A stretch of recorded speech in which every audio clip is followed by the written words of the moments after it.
¿qué es lo que está pasando con la inmigración aquí en España? Esa regularización masiva del gobierno ha generado una gran polémica. Sabemos los efectos que puede tener en la economía, pero también las dudas que plantea, por ejemplo, en el caso de la seguridad. También es cierto que para una buena parte de la sociedad la inmigración se percibe en este caso como un problema. Y un tercer dato, ahora mismo estamos en cifras récord. Vamos a analizarlo. Soy Javier Atard y hoy es viernes, es 13 de febrero. El Mundo al Día, un podcast del Mundo.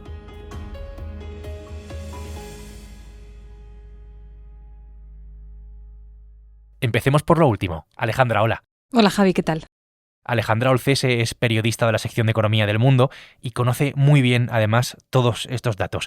Ahora mismo estamos ante un récord de población en España. Nunca hemos sido tantos españoles. Nunca ha vivido, Alejandra, tanta gente en España. Sí, absolutamente. Estamos casi rozando los 50 millones de personas. Es un nivel de población que nunca habíamos visto antes en España y con una evolución muy creciente en los últimos años. Hemos visto, bueno, si miramos el histórico del INE, pues en los años 70 vivían en España 34 millones de personas, o sea que el crecimiento ha sido espectacular.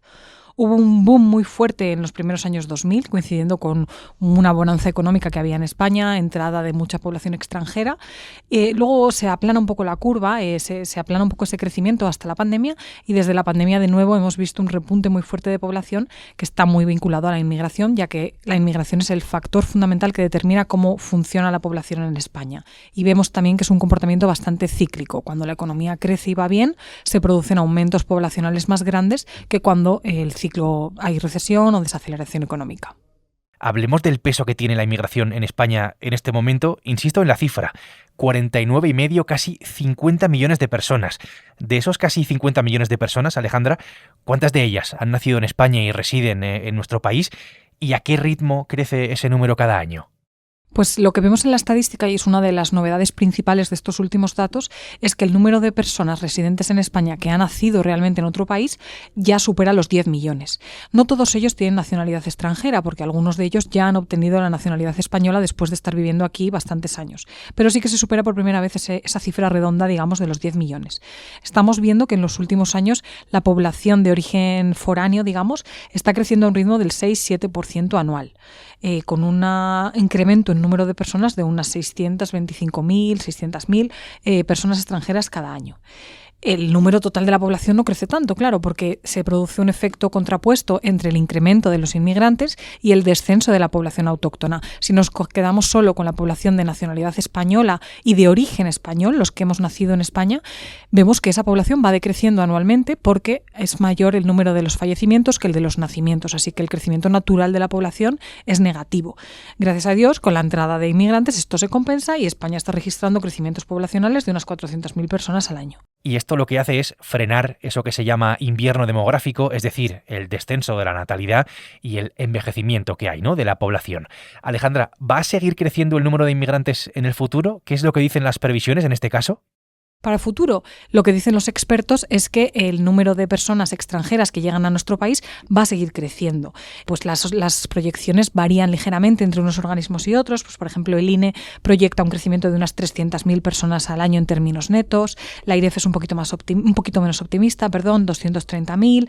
Eurostat, 220.000. Más o menos todos los organismos coinciden en que de aquí a 2050 vamos a aumentar el número de población extranjera entre 6 y 10 millones de personas más.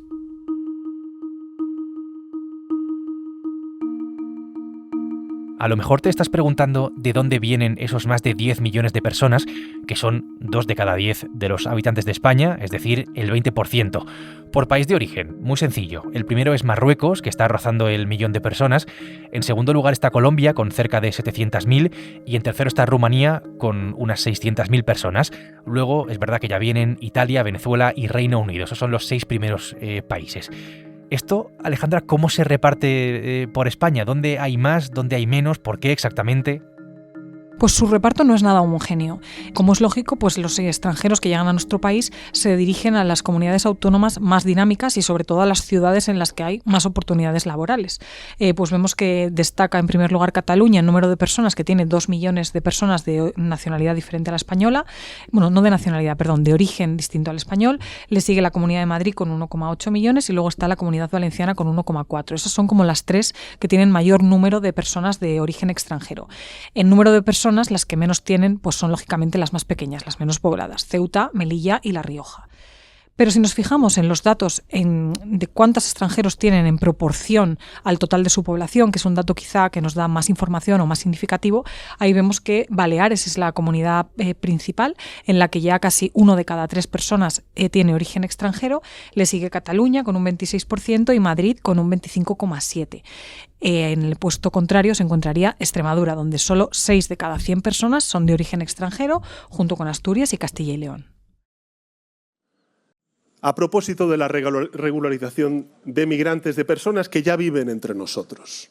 Esta medida, esto hay que recordarlo, esta medida del gobierno es una concesión a Podemos, a quien el gobierno, es verdad, necesita para seguir vivo, para seguir adelante, y se va a saltar, también hay que decirlo, el aval del Congreso de los Diputados.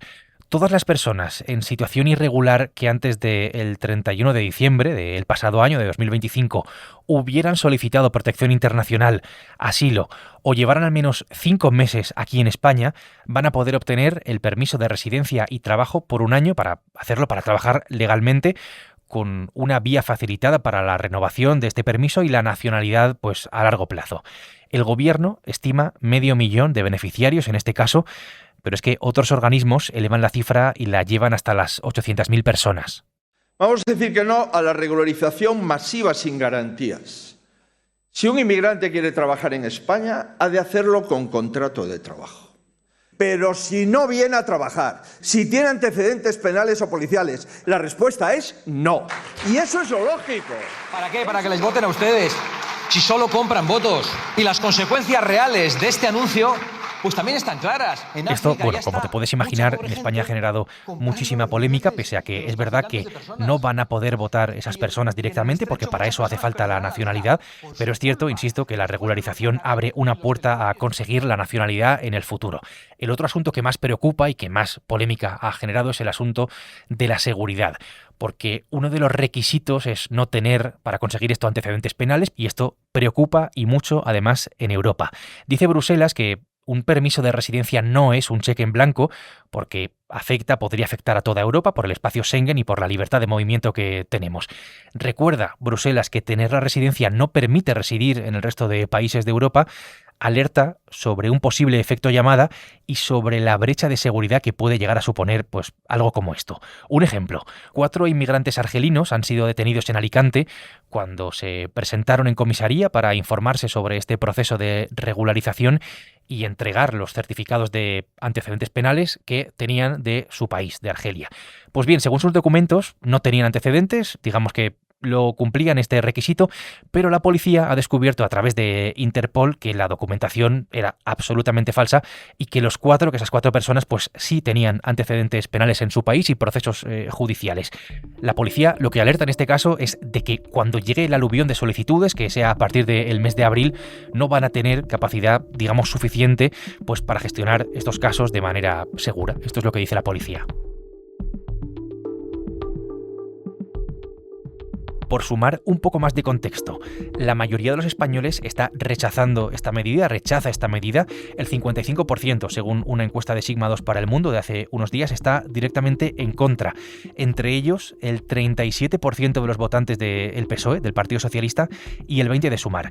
En un momento, además, en el que el asunto de la inmigración pues ya divide a los españoles, algo que veíamos en otros países de nuestro entorno y que ya está aquí. Yo entiendo que entre demonizar y culpar a la inmigración irregular de todos los males, de todo lo que pasa y de todo lo malo que hay en España, y negar que en algunos casos concretos sí que pueda llegar a generar problemas que tienen que ver con la integración en este caso o con la seguridad en algunos casos, entiendo que entre esas dos cosas pues hay un término medio. Esta regularización, Alejandra, tú que conoces bien los números, ¿qué impacto, qué efectos puede llegar a tener en el sistema? Los informes o la evidencia que hay hasta la fecha lo que demuestra es que el primer efecto que se produce cuando hay una regularización de extranjeros que ya viven en el país es que hay un afloramiento de la economía sumergida, porque en la mayor parte de los casos esas personas que viven en el país ya trabajan, lo que pasa es que lo hacen en B, con lo cual esto, al darles una situación regular, les permite buscar un empleo regular también. Eso se traduce a su vez en que empiezan a pagar cotizaciones sociales a la seguridad social, lo cual en este momento viene muy bien porque ahora mismo nos hacen falta ingresos para poder pagar las pensiones del baby boom, a pesar de que eso a su vez genera el derecho futuro a cobrar una pensión. Es decir, en un futuro la seguridad social también tendrá que incurrir en un gasto para pagarles a ellos su pensión. También probablemente empezarán a pagar IRPF en este caso. Y bueno, en la parte del gasto público puede que también aumente, ya que tendrán derecho a lo mejor a becas o subvenciones a las que hasta ahora no optaban.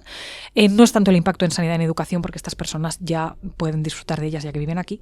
Pero bueno, en términos agregados, el impacto en los ingresos y gasto público se entiende que será positivo por el afloramiento de la economía sumergida.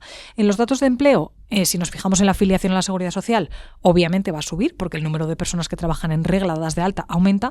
Luego también en algunos sectores puede provocar una moderación de los salarios, porque si aumenta la cantidad de gente disponible para trabajar, por ejemplo, en hostelería, porque hay mucho más personas con papeles, podemos decir, aptos para ese trabajo, pues puede ser que se moderen los salarios, aunque eso hay que verlo sector a sector. Y luego sí que es verdad que esto puede provocar que de nuevo estas personas que ya están en disposición de trabajar se quieran trasladar a las ciudades más dinámicas. Y eso podría llevarlos a dirigirse a lugares en los que ya tenemos un problema de vivienda.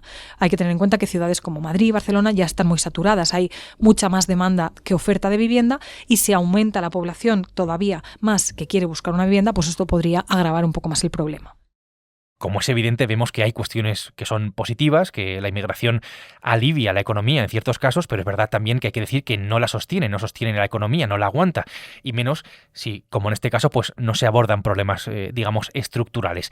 Y una cosa importante, ya sé que estamos acabando, pero no quiero olvidarme de recalcar que no podemos reducir a las personas a su utilidad, digamos, económica, pero es verdad también que para entender la importancia que tiene todo esto, para entender la importancia que tiene la inmigración, en este caso en España, ¿qué pasaría, Alejandra, si no hubiera inmigrantes, si no hubiera personas extranjeras, personas que no han nacido aquí, que están aquí ahora mismo en España trabajando, por ejemplo, Alejandra?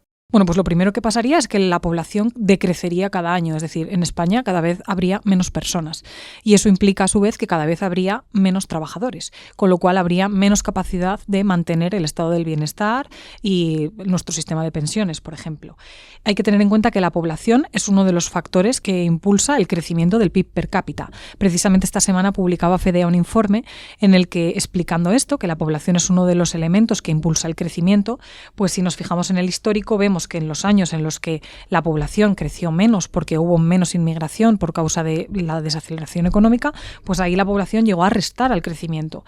Y aún así, en todo ese periodo vemos que la inmigración ha servido para amortiguar ese impacto negativo de la población. Desde la pandemia, por ejemplo, pues la población está aportando un 0,3% al crecimiento de manera anual, gracias precisamente a ese impulso de la inmigración. Y a futuro proyectan algo similar, que la inmigración será fundamental para paliar un poco el efecto negativo que tendrá la evolución natural de la población por el envejecimiento en el propio crecimiento económico. Bueno, pues estas son las claves de lo que está pasando con la inmigración aquí en España en este momento. Alejandra, gracias por la explicación. Muchas gracias a vosotros. Alejandra Olcese ha hecho posible este episodio del Mundo al Día, que ya sabes que es un podcast que puedes escuchar todos los días en elmundo.es, en las principales plataformas de audio, en las que si quieres nos puedes seguir, y también a través de la radio digital en el canal del Mundo. El próximo lunes, más El Mundo al Día. Has escuchado El Mundo al Día, un podcast del Mundo.